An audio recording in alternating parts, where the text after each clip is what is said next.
All right, we're into the second half of the semester now. We can all take a deep breath and look ahead. This section of the syllabus is called Capitalism and Colonialism. We're going to devote quite a bit of time to these subjects. 6 lectures total. One of them will be a movie, so I guess that's 5 lectures. Today we're going to talk about kinds of capital, sugar, and slavery, and try to sort of initiate this discussion, which will occupy us for the next month and a half. Or no, I'm sorry, month. Why is this not working? There we go. Here's an update. Next week there's a MEP quiz. I realize this seems like a lot of MEP quizzes in a row, but it's because we bumped the one from last week. We bumped Latin America back a week, and that's why it feels like we're getting them too many in a row. But I apologize. I posted the map in the list of items yesterday. Bibliographies for your papers are due in sections the week after break, and I wanted to remind you of that now so that you have that on your radar screen here in the next couple weeks. How many of you have started your bibliography research already? A handful of you. Good. Is it going well? No. Anyone else? Okay, one going good in the back. Would it be useful?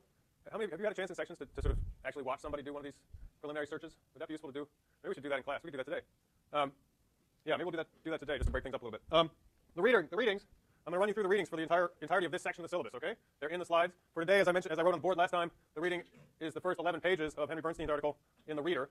For Tuesday of next week, I want you to read the next 13 pages of that article, sections 11.3 and 11.4. I also would like you to read the Weber passages or selections from the Reader, which I failed to write on the board last time. So those are not for today, but they are for next week.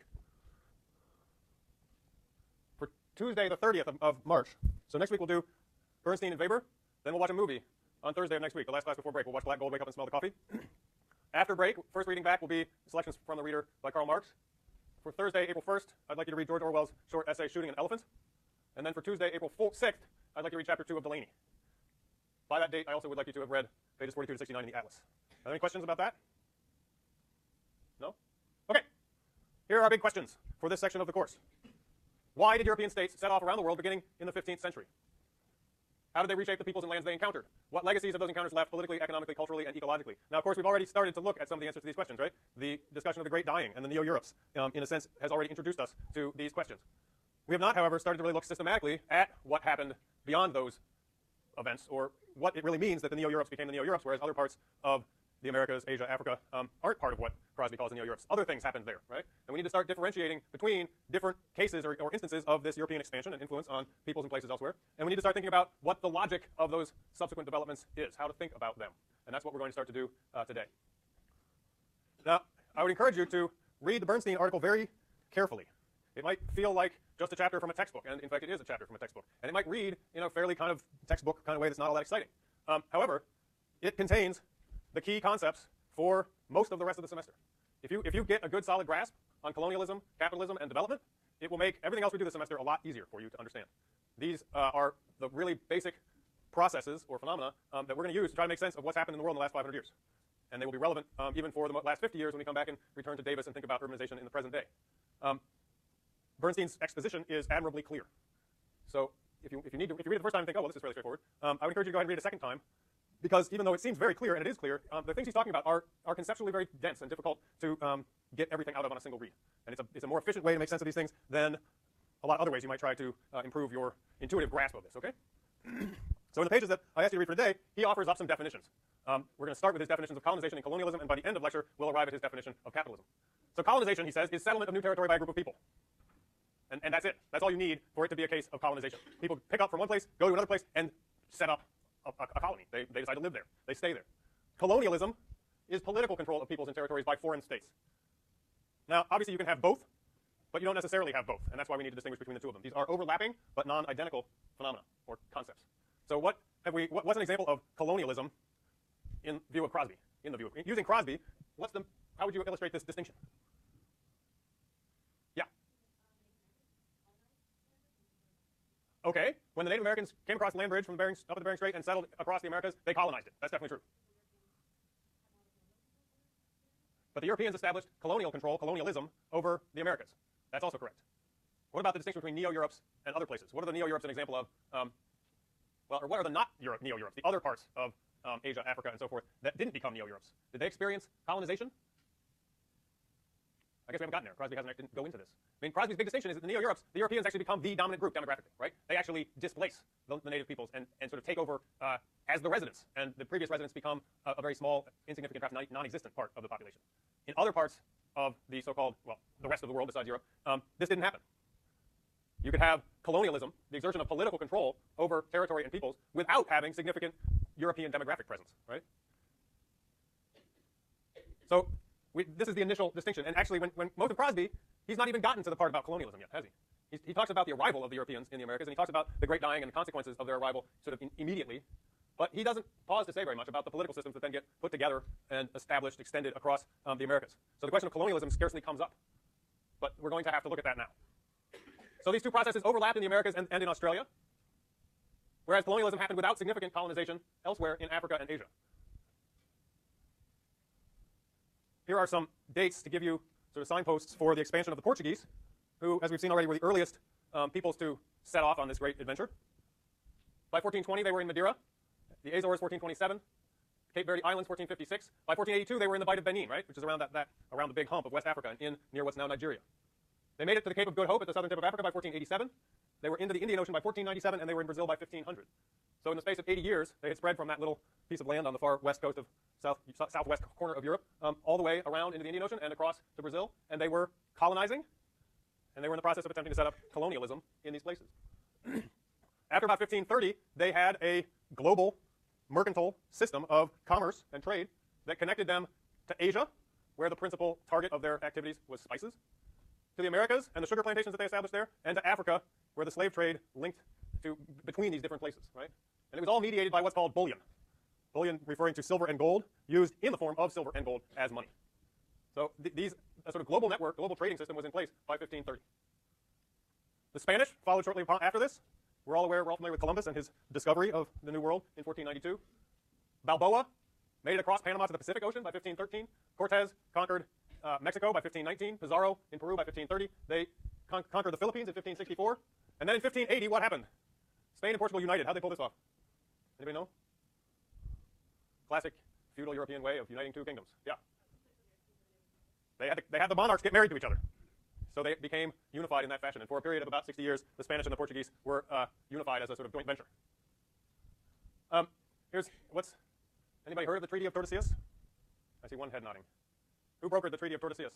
This is a marvelous example of colonialism. So this is 1494.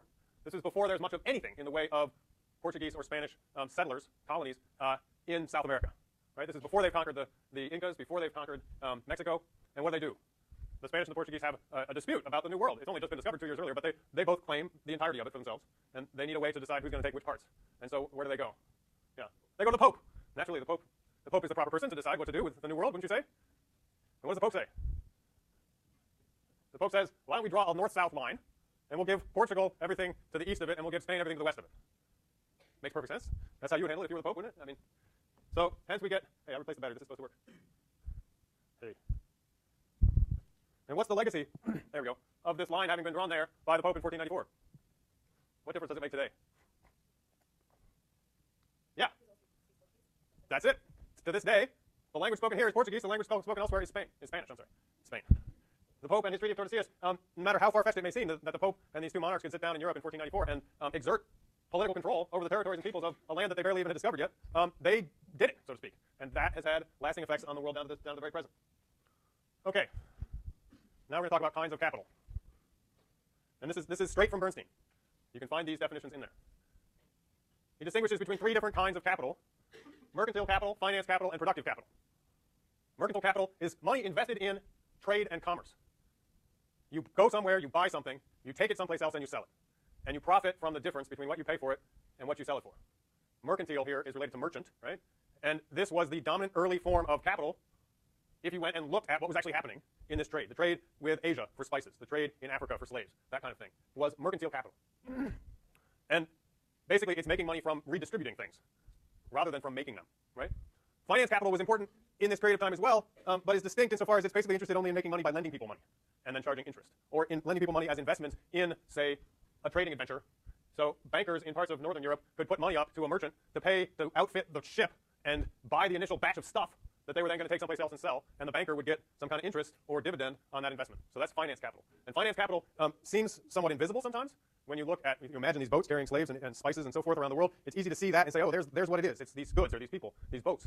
Finance capital seems to be kind of hard to pinpoint exactly where it is, but it actually plays an incredibly important role in making mercantile capital possible, and also in the transition from mercantile capital to productive capital as the dominant form of making profit. Okay? Finally, productive capital is invested in and profits from commodity production itself. This is capital in the full sense of the term. We will read Weber for next time. We will read Marx, discussions about what capitalism is. Capitalism, in this stricter sense, is all about this kind of capital. You aren't really talking about capitalism until this is the kind of capital that dominates in a given economic system. And Bernstein points out and emphasizes that only productive capital requires that land and labor be commodities that are bought and sold on the market. And in many ways, what we're going to be wrestling with in the next 3 or 4 weeks is understanding how that comes to be the case. In other words, how land and labor go from being not commodities to being commodities in connection with the development of capitalist production in different parts of the world.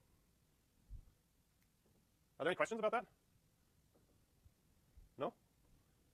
Okay.